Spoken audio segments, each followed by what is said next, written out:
I agree. There was so much about Lou that was great possibility. Some of it realized, some of it not. I know. That was one of there were, some of, I mean, a lot of people have asked, Lou's kind of a thorny character, and, people have asked in terms of writing the book, what were the hardest parts, and, in many ways, I think, people often thought that the, elements of, certainly, his personal life and drugs and things like that might have been, unsettling to be dealing with all the time. But the thing that I found the hardest, I have to say, was, a certain type of willfulness, and I think that came into play with that Velvet Underground reunion. It was a good idea for everybody. Everybody wanted it to happen, except Lou. Lou just decided he didn't want to do it, and so he scuttled it, and that was that. But it was, I think that was really a lost opportunity for him, and for that band. I think a whole new generation of people would have been exposed to their music. I mean, that continues to happen gradually, but I think a Velvet Underground tour in the mid-'90s would have been huge, and I think that would have, I don't know, exposed their music to even more people, and you would think that would be desirable, but for a variety of complicated reasons, Lou decided to just scuttle the whole project. Well, I'd be happy seeing the Velvet Underground with Diana, Mary, and Cindy. Two great reunions, but that's me. I'm probably a minority. One of the tests, though, is I've been at this station for 2.5 years, and I've yet to play the Velvet Underground live. Yes, so, I don't go to it. So if I don't go to it, it just says, it's not on my top favorite. I just play what I like.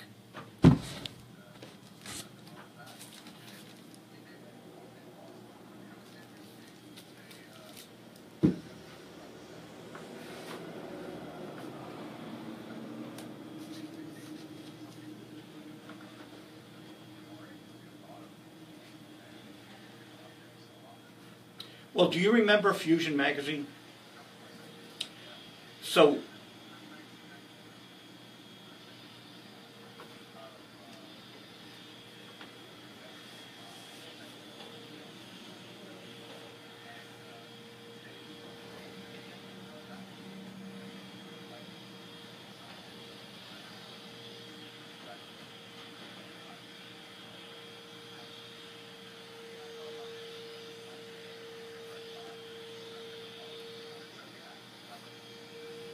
was that Bob Summer, the editor?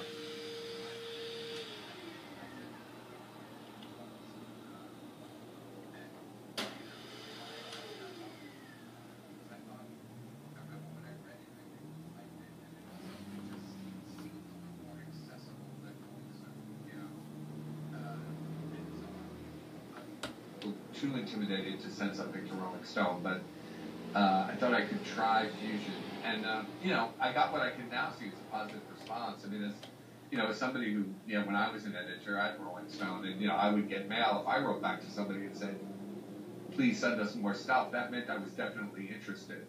But I was a kid, I had no experience, and I had no idea how to interpret these things. So there was a kind of missed opportunity on my part. I would have loved for that. Well, Bob came in the studio. He was the editor of Fusion, and he was a good friend of Lou Reed's. So we had him in here, and I should send you the link. It's amazing. He's a great interview. He seemed like a really smart guy, and he also encouraged Lou's more literary outings. He published a lot of Lou's short stories and poems and essays and things, and I think really was trying to encourage Lou, particularly around the time that the Velvet Underground broke up, and Lou was seriously looking into being a writer. He was, I think, very helpful to Lou during that period. That story, Fallen Knights and Fallen Ladies, on Jimi Hendrix, Janis Joplin, Brian Epstein, and Brian Jones, by Lou, I thought, wow, what an incredible writer.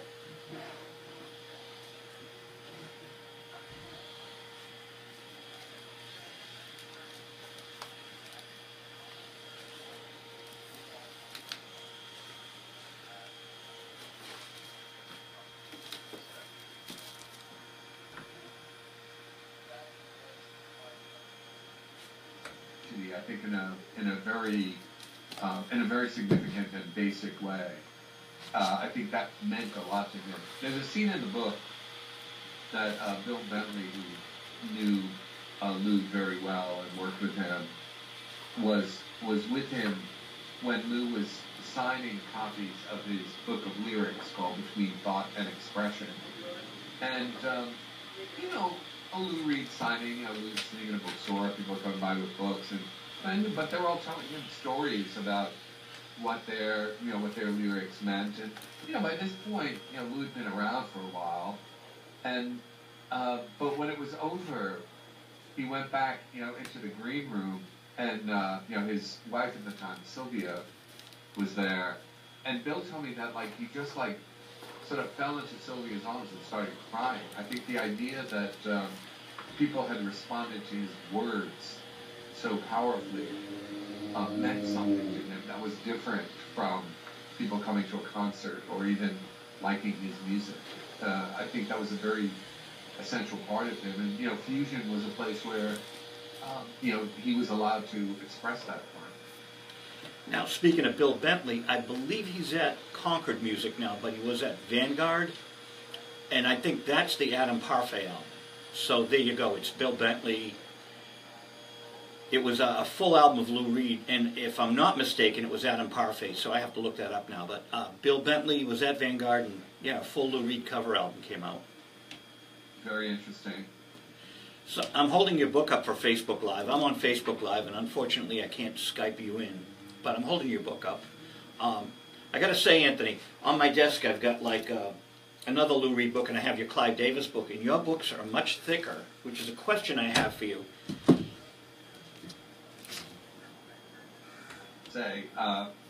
And I knew it was going to have to be cut. It was not an easy book to write. Not that I don't think any books are, but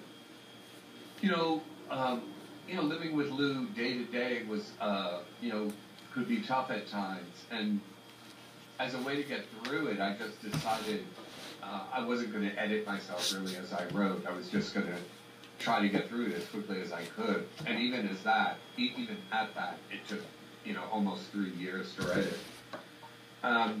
But yeah, I sort of felt people wanted a big Lou Reed book. That may be a false assumption, but it, I felt like, I also felt he deserved it. I don't, in my own estimation, obviously I wrote it, so, you have to factor that in. But I think it reads pretty well. And I don't mean that just, I'm a good writer. I think it just kind of moves along. And, when I dip into it, if I have to, do a reading somewhere or I'm trying to check something that's in it, I found myself when I read, I just think, yeah, that's moving, that's working. So I think that, I don't think it'll be too onerous for people, even though it has a lot of words. Well, in this... she was shocked when we did a word count. She thought it was shorter, but it was 167,000 words. 160... Wow, 167,000 words. So how many pages would that have turned into? Oh, as many as you see there. Oh, that's the final. That's with all the cuts. And it was well over 200,000 words. It was very, very long. I was afraid to do a word count in that version. That was a whole other. I knew we were not going to publish that, and it was a draft.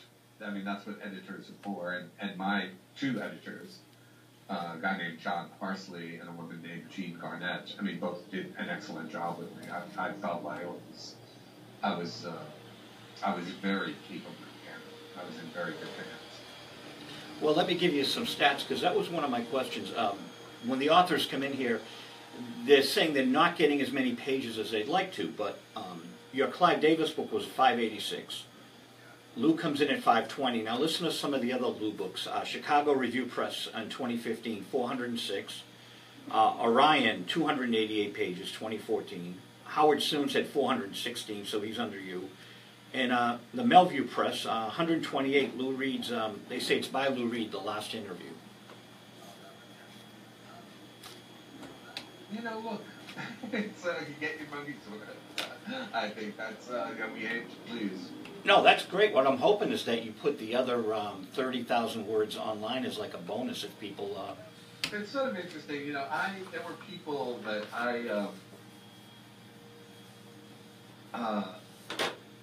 you know, there were, you know, as I was writing, I mean, there were people whose voices I really just liked, you know, and I tended to overuse them a little bit.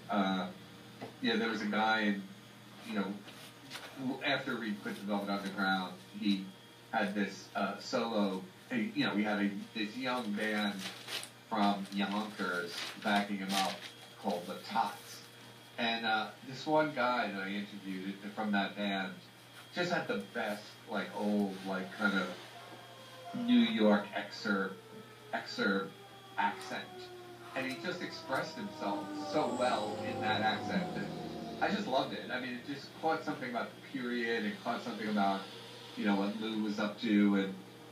And, you know, so, I mean, there was a lot of stuff from him. And, you know, my editor, you know, just said, look, this stuff is great. You know, let's cut it in half. I think that turned out to be a very reasonable request, I think. But, you know, so I don't know that there are any... you know, that there were any great revelations that disappeared in the edit. But, you know, I mean, one thing that's happened, and I wasn't fully prepared for this, is that once the book came out, a lot of people who I talked to, and some people who I didn't talk to, you know, talked to me about Lou Reed again, or for the first time. You know, it told me a lot of stuff that I didn't know. Some of that was... You know, would just be curiosity to people. One thing was actually pretty deep and would have deepened the part of the story, I think, in a significant way. I was told it off the record, and it's not something I can share even now, but it was the kind of thing that I thought, wow, I wish I'd known that when I was writing. So it's like these books, they kind of, you know, have an ongoing life, you know, even once they're out in the world, I mean, in a sense, they become other people's, but also what comes back to you, you know, kind of deepens and reshapes and complicates the story that you wrote. You know, I mean, I did as thorough a job as I could, but, you know, Lou's a complicated guy, and, you know, there certainly is more to find out. Well, you know, the Tots thing, let's get to the Tots. I love that segment of the book because I'm a big fan of what they did. I thought, they were at Jordan Hall here in Boston. So, I don't know if you know how dyed-in-the-wool Velvet Underground, I just adore Lou. So, here he is with the Tots at Jordan Hall, great show. And then we go to Lenox and see the first night of the Rock and Roll Animal Show in September. But in between there, he had, your book says that he liked the Tots, but what I heard was that he fired them. So I don't know if you're aware of any of that. And then Moogie Klingman came along, half of Utopia, I guess, backed Lou to finish the Tots tour before the Rock and Roll Animal tour. You know, there was, you know, at the time also he was talking about Ezrin, about doing a new album, and, you know, there was an idea, I mean, in a sense, that band that, you know, he went out with for the Rock and Roll Animal tour was kind of like a fancier version of the Tots. You know, this dual guitar, you know, kind of much more ornate, but not as kind of rock and roll and not as gritty as the Tots were. But yeah, I mean, that story where, like, he called them into his office, and it was kind of moving. I mean, you know, he did it personally. Like, it wasn't like, yeah, a manager did it or someone else. But it was certainly painful for the Tots. I mean, they were barely out of their teens at that time. He might have been better off with the Tots because Moogie Klingman, the late Moogie Klingman, was a good friend of mine. And he did not like Lou, and I guess they didn't have a great relationship, but he did finish the tour with him before. So big the club. I mean, Lou was a kind of thorny character, and yeah, there are certainly plenty of musicians that had a tough time. But when you think about it, Lou Reed and Half of Utopia, that's kind of novel in itself. I mean, it was the 70s, and I think the idea of, there was, I mean, the Turtles were like a garage band.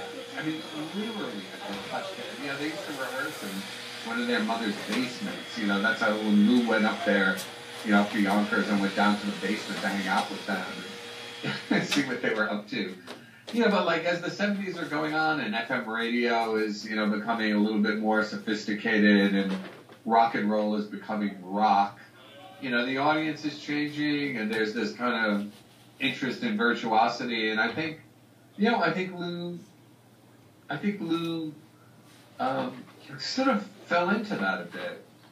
He always spoke about that rock and roll animal period with, I mean, he went back and forth on it. I mean, as he did so many things. He, at times, I mean, he has described the version of Heroin on the rock and roll album as just a disgrace.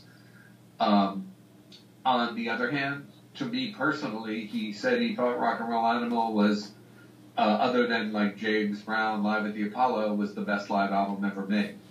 So, he wasn't necessarily consistent in his thinking about these things. And I think back in the 70s, I think there was a desire on his part to, especially after Berlin came out, which was, an album that had a tough time, and for the most part, it, didn't get great reviews. I think he wanted to see if he could reach, a more general audience, and Rock and Roll Animal definitely did that. Well, here's a nugget for you. September 1st, 1973 was the first appearance of the Rock and Roll Animal Band. And I was out there with my tape recorder in the middle of the field. It was the Lenox Music Inn, which is, it was just a beautiful night, twilight, and their very first show. So he does Pale Blue Eyes with a folk guitar. And this killed me about the Rock and Roll Animal tour, because this was the favorite concert I've ever seen in my entire life. Right, I'm 19 years old recording the thing, but then I became friends with Dinky Dawson, the engineer for the whole tour, and he has a stereo mix from the board. Yes, and then Alan Bershaw from Wolfgang's Vault, he has the reel-to-reel from the bootleg that was in back. It wasn't his, but he has the reel-to-reel. So Alan put together our 4 source tapes: Dinky's stereo, my mono from the middle of the field, and Alan, the tape Alan got, the reel-to-reel from way back, and it's magnificent. It is better than Rock and Roll Animal because they do I'll Be Your Mirror,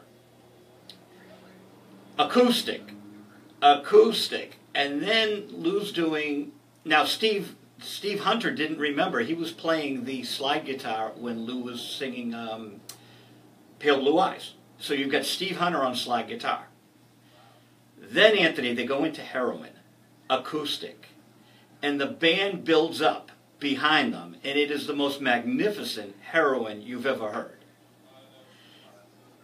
It is, it was, and I'm like, so I saw them December 19th in Boston. I saw them in Rhode Island a couple of weeks before, and it was such a letdown.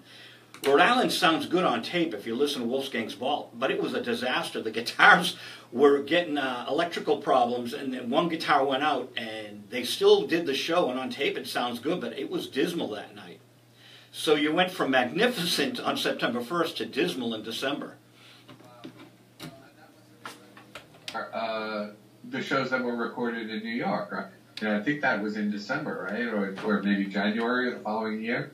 No, December 21. So we saw them in Boston on the 19th. Then they did the 2 shows in New York on the 21st. And then they did 3 more shows, and that was it. And then Alice Cooper got them.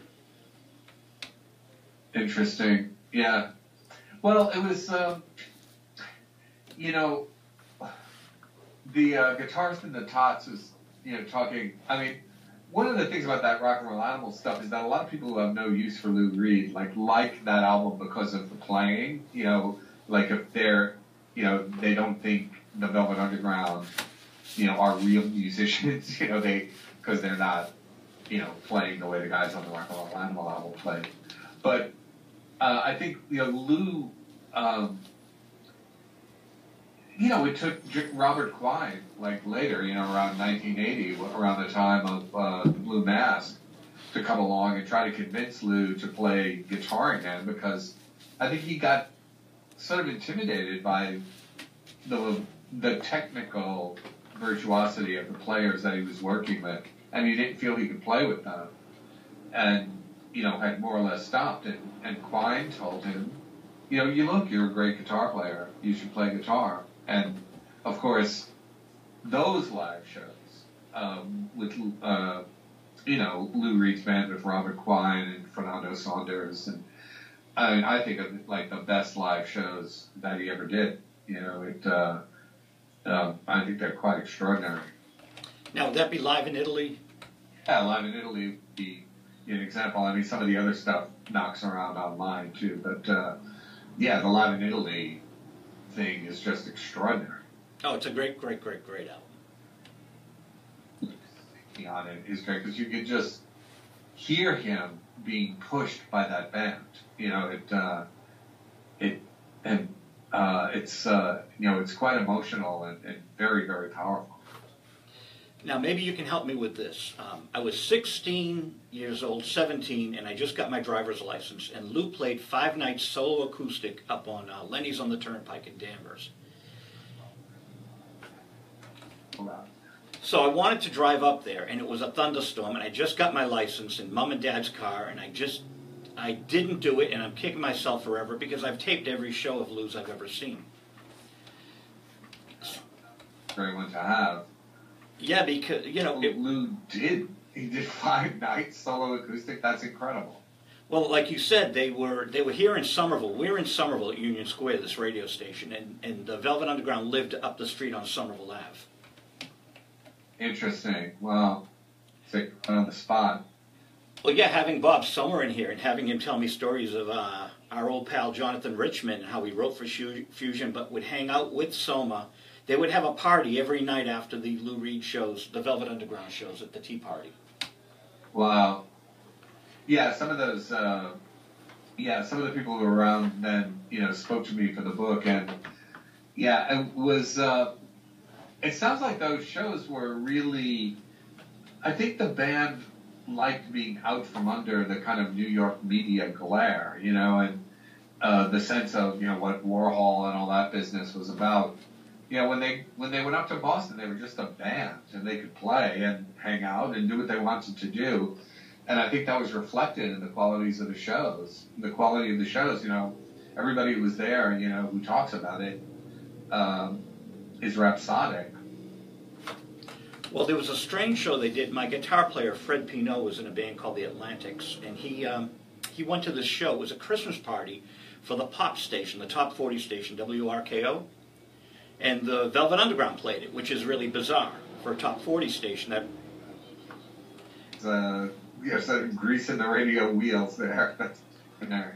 But if you get the WRKO, the first compilation album by Buzz Knight, he would do these albums that he'd franchise across the country, and you slap your radio station on it, and Bobby Hebb Sonny opens it, and if you open it up, there's 3 members of the Velvet Underground inside the album. Oh, wow.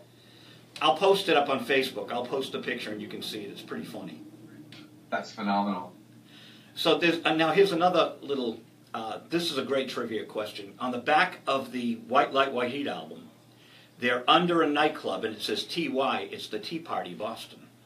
Oh, is that right? I did not realize that. God, that's a great, that would have been a great, that's the kind of detail I was talking about earlier. The kind of thing that would have been nice to mention in the book. That's a lovely detail, actually. Ask Jim Sullivan if he knows where they took the photo on White Light, White Heat and springing on him. I'm sure he does. Well, that was from Fred Pinault, because Fred was going to the Velvet Underground shows in the day, and then he went to the RKO Christmas party. I would not know this without Fred. Amazing. It's just great to think of them playing a radio Christmas party also. That's, somebody was opening the back door. or the fact that they were here all the time. I don't know. I think you're right. It was probably the MGM. But I had a guest on. He's gone now. C. David Heyman. He did a book on Bobby Kennedy, and he told me that he put the tapes from the book at the University of New York, SUNY, I guess. So I'm wondering, you must have done tapes with the interviews. Do you ever put them into libraries or anywhere where people can hear them? It's funny that you would mention that. I'm sort of thinking about that now. I've got hours and hours and hours and hours and hours and hours and hours of tape. But the Lou Reed project is pretty much all online. For me, it's all digitized. But I've got cassette tapes of, everything I've done up until, whatever.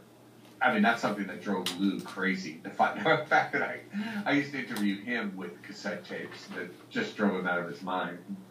He, was kind of a gearhead, and which a lot of people don't know. He, he was always saying to me, like, God, why are you still using those things? They're terrible. And you're saying they don't need to be good. I just need to be able to hear you. That's all, But it's very, very funny. Anyway, I just went, at the Rock and Roll Hall of Fame. I was just in Cleveland, I guess right between Christmas and New Year's, and because there's an exhibition there on Rolling Stone magazine, and they have a little section on Keith Richards based on stories that I wrote about Keith, and it's behind like glass, and just like it had my notebooks and cassette tapes from interviewing Keith Richards, and I was quite moved by seeing that, and it made me think, like, man, maybe you should try to do something with these things. And so I might, I teach at the University of Pennsylvania. I don't know what kind of interest they would have. Of course, there's the Rock and Roll Hall of Fame, and obviously Danny Fields gave his stuff to Yale University, and Bill Adler, with his great sort of hip-hop archive, I think gave it to Cornell, which is, I think, where the Velvet Underground stuff is. So this stuff is going to universities, and maybe mine will too. I'll have to put on my thinking cap and see, what would make sense. Obviously, I'd like it, to have a wider reach.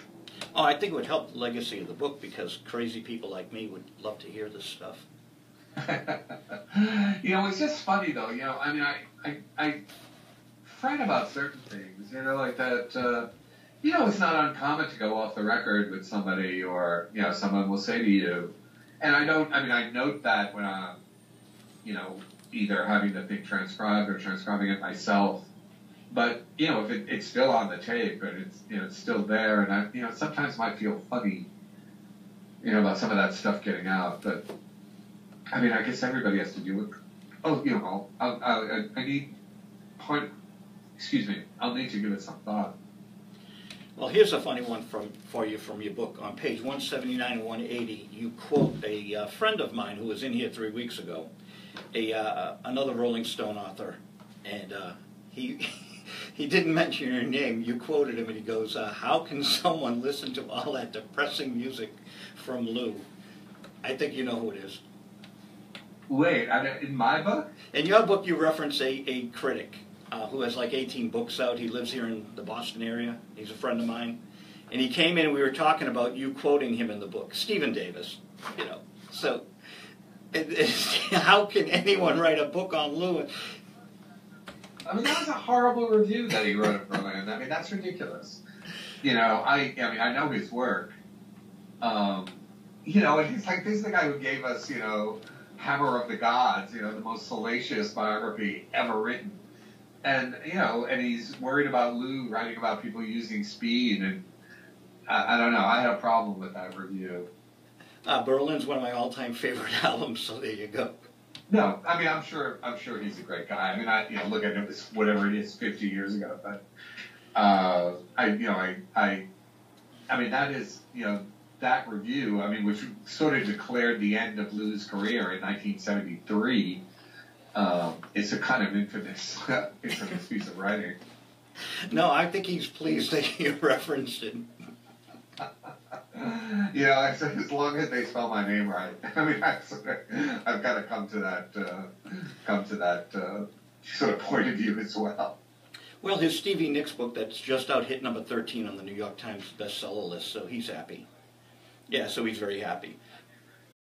No, I just got it. I got it after I interviewed him. They mailed it to me like 2 days later, and but he lives here and he's a great guy. He knows all my friends. David Bieber.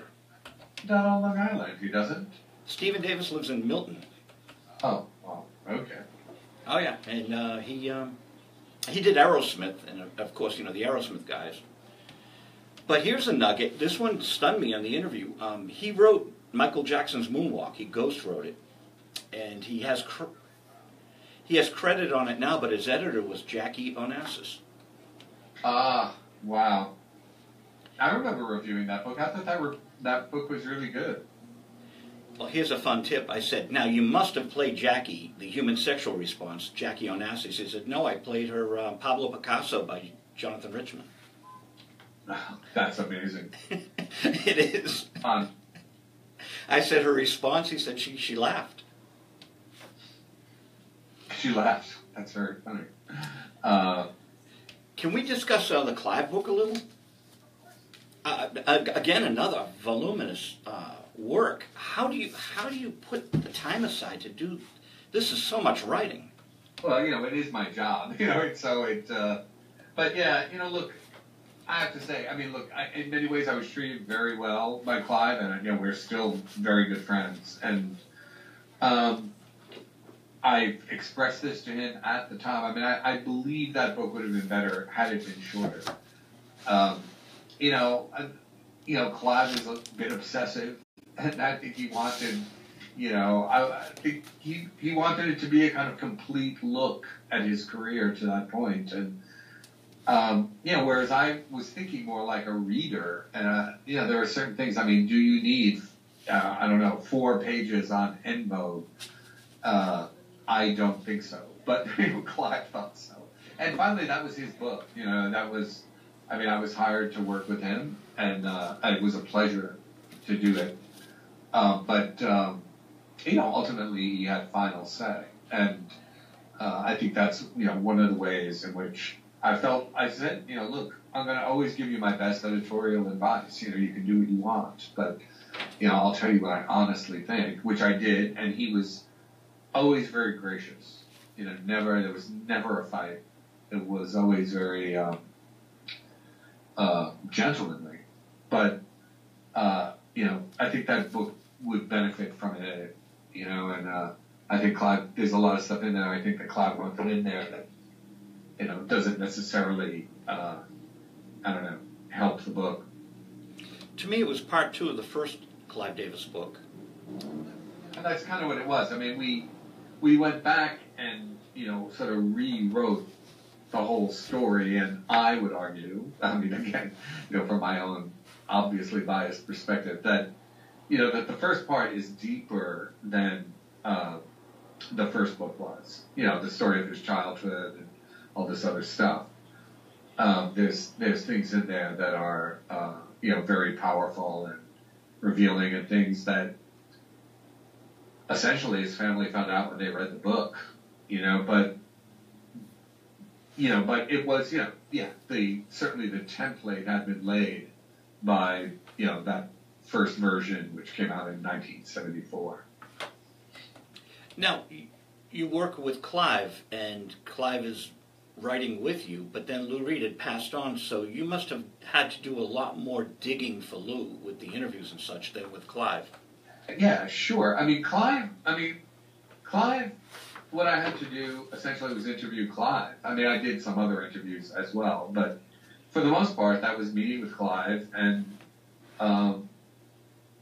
just kind of going over, every period of his life and, every, aspect, both personal and professional, that we felt was important. And, Clive really wanted the book to be good and showed up for it. And, we spoke for over 100 hours, and ton of stuff with him. With Lou, it was a whole different story. I mean, that was my book, and, you know, I had to go out and get stuff and either research it or find people to tell me about it, or, you know, and then write it. You know, with Clive, it was a genuine collaboration. You know, I would do interviews with him. I would have those transcribed. I would, you know, work up a chapter. I would send it to him. He would go over it. He would send it back to me. I would go over his changes. I would send it back to him, and then he'd send it back to me, and we were done. But everything went back and forth like that. You know, Clive went to Harvard Law School. I mean, he knows how to write a sentence, and so there was. It was a genuine collaboration in that regard. You know, that was. I mean, a lot of those books, you know, when they come out, you know, the person who is the alleged subject hasn't even read them. But, you know, Clive, I can assure you, read every single word in that book more than once. So it was, you know, look, I mean, Clive is a legend. And, you know, having that kind of access to somebody of that stature, you know, on a regular basis was, you know, it was a pretty powerful experience, you know.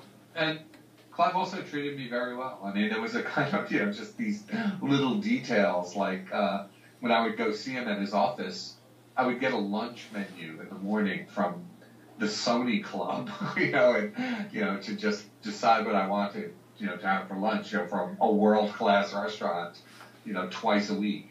So it was, yeah, there were a lot of, like, perks that, you know, that you don't ordinarily get when you're writing a rock biography. Now, lawyers in the music business, Clive is the exception. He's the lawyer that I like being in the music business, because lawyers and accountants kind of made it a little more homogenized, maybe. Well, yeah, you know, look, and, you know, look, Clive is somebody who, I mean, Clive has an incredible respect for artists. But Clive also, I don't think, ever lost sight of the fact that, you know, he was running a business. And he would say that. I mean, I also value it. Coming from rock critic world, you know, where everybody's always running down, you know, what was the music industry. I mean, now it you know, it's, you know, I guess it's revived a bit, you know, but it, you know, when it seemed just invincible, you know, it was, you know, no, you couldn't find anybody to say a good word about it. But I was always struck, you know, Clive was always very interesting to me in providing me the kind of, you know, kind of industry perspective on somebody, you know, on, you know, I mean, he had, like, you know, he's had this whole war with, you know, Kelly Clarkson and stuff, and, you know, when he was talking about her, it was just hilarious, you know, and, you know, when she made this album, August, which he didn't think had any hits on it, and, you know, but, you know, yet it was an important personal statement, and you know, the rock press kind of rose up in, you know, Kelly Clarkson's defense, and you know, Clive was telling me, you know, what you never read in those stories is that, yeah, you know, the artist is going out to, you know, rock critics and saying, you know, this is my personal statement, and they won't let me put it out. What they don't tell you is that, like, her lawyer is in your room, is in your, you know, comes to your office, and he's not saying it's a personal statement. He's saying she had a lot of hits on her last record, and we want $10 million. You know, like, he goes, but I've got a record here that doesn't have any hits on it, and I don't want to put it out, you know, and pay $10 million for it. If they come in and say, you know, gee, it's a personal statement, you know, we realize it doesn't have any hits, let's figure out what we can do here. He goes, but nobody ever does that. He goes, they never do that. They just come into your office and ask for money as if, you know, as if the record's going to be as big a hit as the last one was, and it's not.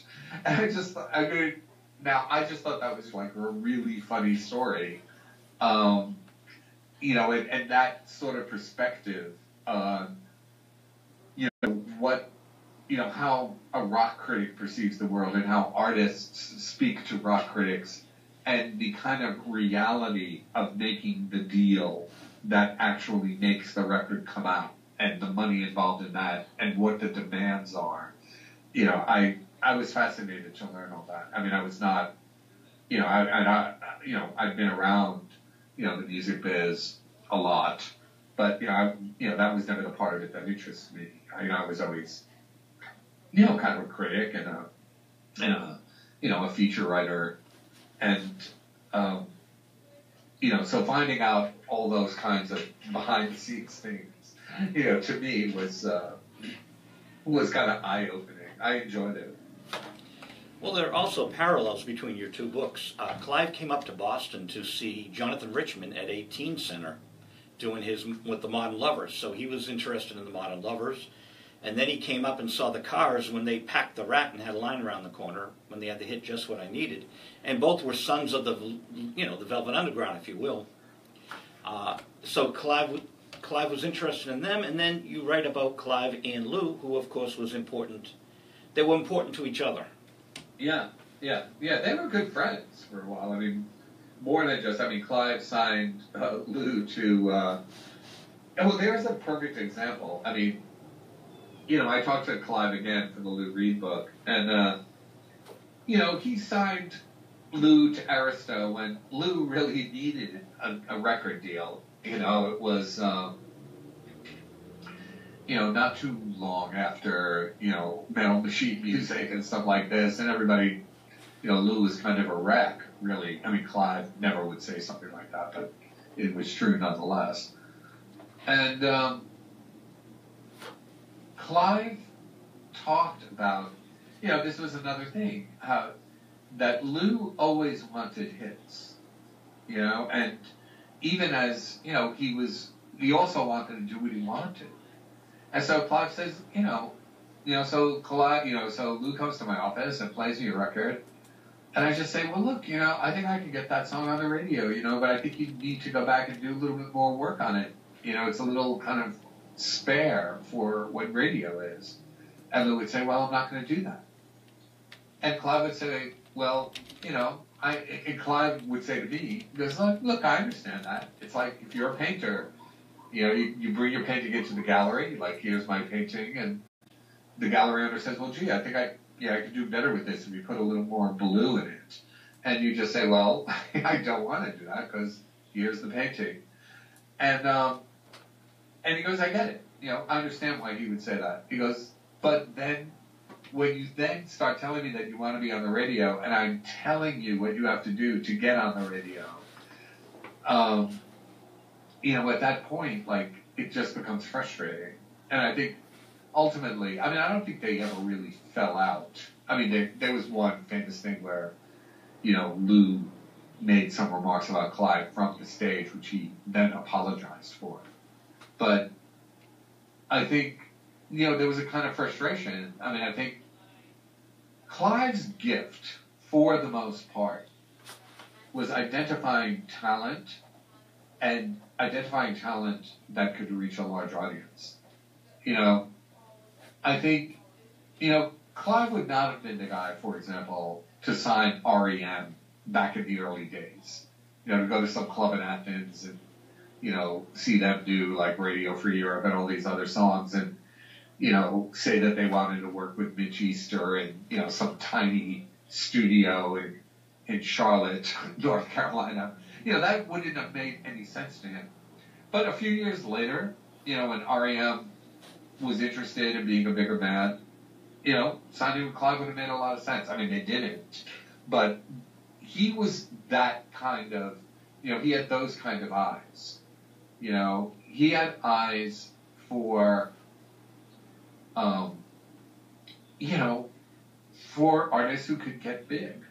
And I think, there were exceptions to that. I mean, Patti Smith being the most notable one. I mean, he stayed true to Patti Smith, through all kinds of thick and thin. And, she's like a kind of daughter to him, really.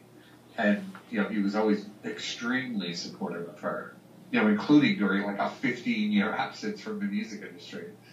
But for the most part, Clive believes that, if you're running a record company, you're supposed to sell records. And, I think got along best with artists who understood that, and wanted to do that. And whether that was, Bruce Springsteen or, Aerosmith or Whitney Houston. I think that was true kind of across the board. Now, Aerosmith, Billy Montgomery is married to Joe Perry, but she was my graphic artist, and we put out the very first single from Mo Tucker. I don't know if you know that. And if I can send you a copy if you'd like, but Mo Tucker was a housewife in Arizona with 5 kids, and Phil Milstein tracked her down, and I had this tape she did in Boston of I'm Sticking With You, before Bill Levinson's version came out. And she let me put it out as Jonathan Richman's doing the duet with her, and I'm Sticking With You. Oh, that's incredible.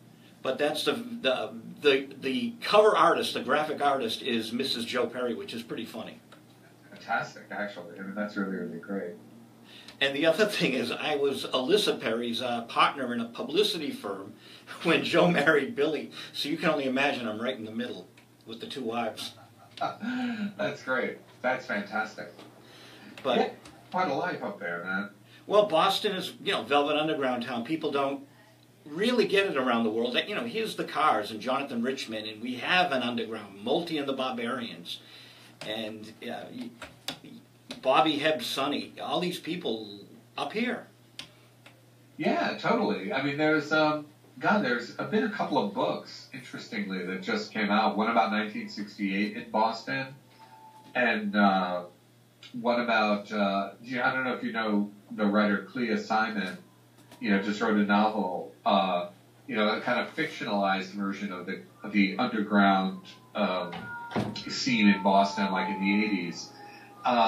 And, they're both kind of very compelling. Last time I saw Clea was 20 years ago at a Jonathan Richman show. Go figure. There you go. That sounds like a scene that could have been in this book, actually.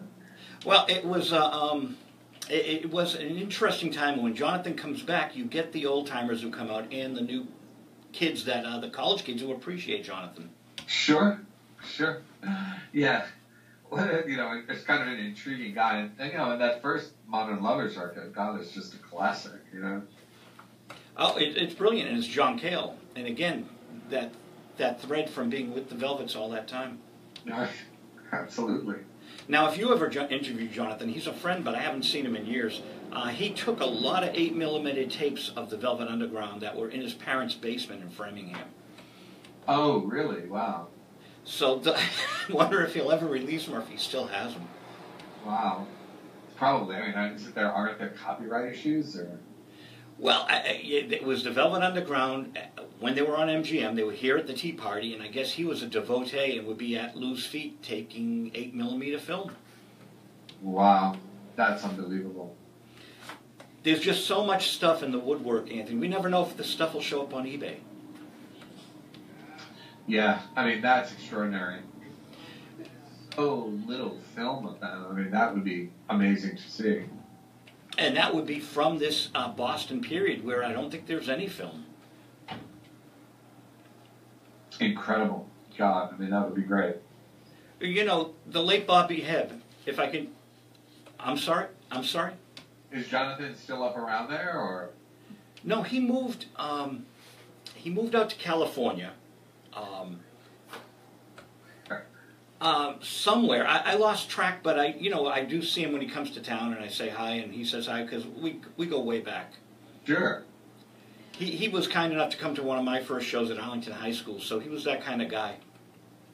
Well, sure, I mean, I don't say this to fire, but you're a legend in your own right. I mean, you have a standing of many, many years, and as a representative of what's kind of best about music. So in all kinds of different ways. I mean, just think of all the various ways you've even mentioned things that you've done in this conversation, and so different, and but all of them really interesting, and all out of a love of music. So I was very flattered when you got in touch to talk about my book. Oh, you're awesome, Anthony. These books, the Lou thing, that 4 or 5 books came out after his passing, is helping us put the pieces together, because you would need like 50,000 pages on Lou. Absolutely. That's it. I mean, somebody wrote a not very flattering, unfortunately, comment on my Amazon Lou Reed book page, and he just said, well, this is so skimpy, mere 500 pages, there should be a 3-volume biography of Lou, and I was just thinking, like, man, when you find the publisher that's willing to put that out, call me, bro. But, I'd read it. I'd certainly read it. I don't know who'll put it out, though. Well, Vincent Bugliosi, he was a funny guy to have on the show. But he did a book on JFK, and it was like 10 volumes, I think. Oh, really? Wow. So there is a way there are got to be some college publishing houses that will indulge. Yeah, look, Vincent Bugliosi, also had a mammoth bestseller with, his Manson book. I think that gives you a kind of opening to do some other stuff. When one of these Lou books, sells 5 million copies, then maybe somebody will decide that they want to put out a 3-volume version. But until then, I'm afraid 500 pages will have to do. Well, Bugliosi is an interesting interview because he has a script down, and if I ask a question, it's like, well, Joe, and he pivots right back to his conversation. Very interesting. Well, that's a kind of lawyer technique, right? I mean, he wants to say, and that's what lawyers always tell you, like, regardless of what they ask you, say this, and so I think he's probably still thinking that way. He passed away, but he was an awesome guest. But the funny thing was, I felt like I was the prosecutor's witness, but on the good side. Right. Well, his Manson book was pretty interesting. Chilling, but very interesting. Well, again, another lawyer that got out of the lawyer mold, like Clive, and did something substantial outside of law. Exactly. So what have you got planned for the future? Or you might not want to tell us what next book you're working on. I don't know. This is one of the things. I kind of have put so much stuff off to the first of the year, thinking like, well, there's so much interest in the Lou Reed book, which I have to say I'm very grateful for. It's a little early to be thinking about the next project, but now I have to start thinking about it, but I haven't come up with it yet. So I'm not fussy about stuff like that. Unless there's some kind of proprietary thing that I can't talk about. I'm happy to talk about whatever I'm working on, but unfortunately, I don't have anything to say. Well, since Lou's so big in Europe, in Germany, and elsewhere, are you going to have the German version and the British version of the book? Oh, in the UK, it's actually done quite well. Yeah, there was a lot of interest there. The BBC did 5 days of readings from it, and the Guardian did a gigantic excerpt, and so the UK has been very big, and Denmark, where else? Spain, Italy, but I don't think Germany. Has come in, which sort of surprises me. But you never know. It's not like I can go over there and try to sell it. Agents are doing the work and they're saying, well, nobody's interested, so maybe somebody will bite. Once they see, that it's done pretty well over here and in the UK. Well, Bobby Hebb was huge in Germany, and I'm sure Lou is too. They are rabid for this music. Massive shows there, and throughout Europe, really. He would play, to audiences of, when he was playing theaters here, he was, playing to thousands and thousands of people there. Yeah, it's,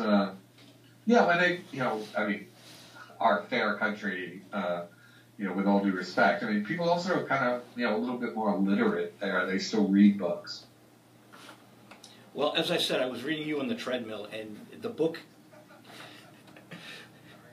It's kind of test yourself. Just kind of work it out there. Well, that's where I do all my reading. But the thing is, unlike the Velvet Underground Live, I kept reading your book. I didn't put it down. Well, I appreciate that, man. Thank you. It's been a ride. I've been very gratified by the response to it. No, it's just an honest opinion of wow, I like this, so I can keep reading it. Some books I just put them down. It's I cannot get through this. So at least it's a compliment, but it's from my meter, my gauge of telling me what if I like it or if I don't. Yeah, well, for sure.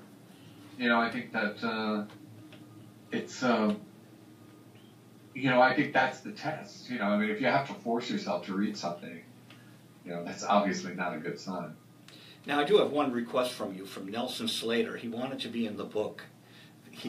We were in touch. Yeah, I know. It just fell through the cracks. I would have liked to talk to him. Things got, I started to get scared that I wasn't going to finish, and so I just kind of, just turned the speed on, and, a number of people that I wanted to talk to, I just didn't have time to. But yeah, I'd gotten in touch with him, and we were trying to set something up, and he was going to be in New York, and we went back and forth, and then, it was, probably my fault. It just didn't happen. I regret that. Well, he's a cool guy, and again, I think that the bonus tracks on the web from the book, I think that you can keep generating interest in it down the road with missing chapter, whatever, and then, every few months, and then you can add just some of the audio from the cassettes. I think people will go crazy. Yeah, that's true. I mean, I've certainly got a lot of stuff with Lou. Yeah, that's a thought. Well, can I indulge you in my one Lou Reed interview? So Ecstasy came out, and I had written a review of his book, that book with all the lyrics for allmusic.com, and they had commissioned me to do an interview with him for, they had a magazine, All Music Magazine, and they had published my Suzanne Vega interview. So I'm excited, when Lou said, oh, well, you got to wait till the book and the CD come out at the same time, and then we'll do the interview. So I go to New York specifically to interview Lou, and there's a sign on the door, Joe, come back tomorrow. You're kidding. And I'm like, I came to New York for Lou, right? And I had a camera, but I wasn't able to, they weren't going to let me videotape him. I could only audio tape with the camera, but that was cool, right? So he called the TV station, and then we're waiting, and he's missed the interview by 3 hours. They're about to shut the station, and Lou calls. Cool. So, I mean, it was Lou, and it's Lou, and, I got the interview at the TV station when they were supposed to close. And that's it was good. It was a little awkward because the station was closing, and I had to get the manager to reopen everything. It was a TV station, so we're doing an audio, and he's turning everything back on. Lou's on the phone waiting for everything to come back on, but it's kind of, God bless him, but he called late, and I got an interview with Lou Reed, but it's not what I would have liked to have done. Did he remember you from back in the day? Oh, he knew me. He liked me because we were corresponding by email. I asked him if he took the string section there from Street Hassle from Linda Ronstadt's Different Drum. My friend Nick, I don't think Nick Vinay did Different Drum, but my friend Nick Vinay worked with Linda, and I think the record after was Different Drum, maybe, I forget. But there's a string section that is Street Hassle. And okay. Lou wrote back on email, I never heard of Different Drum. Oh, wow. That's very funny. So I would write for these audio magazines like Media Line, and I would interview people like the White Light, White Heat on that gold disc, Mobile Fidelity. I would interview the people who did the packaging and the audio, and Lou, I think, really enjoyed that I did a huge spread on the remastered White Light. I mean, think about it, Anthony. White Light, White Heat at half-speed mastering. Extraordinary. What's the point? It's almost like Metal Machine music, right? And I love it, and you'd love it, but for the general public, but it was a great story with the engineer and how they would half-speed master it, and it's great stuff. And so Lou got those magazines, and I think he enjoyed that.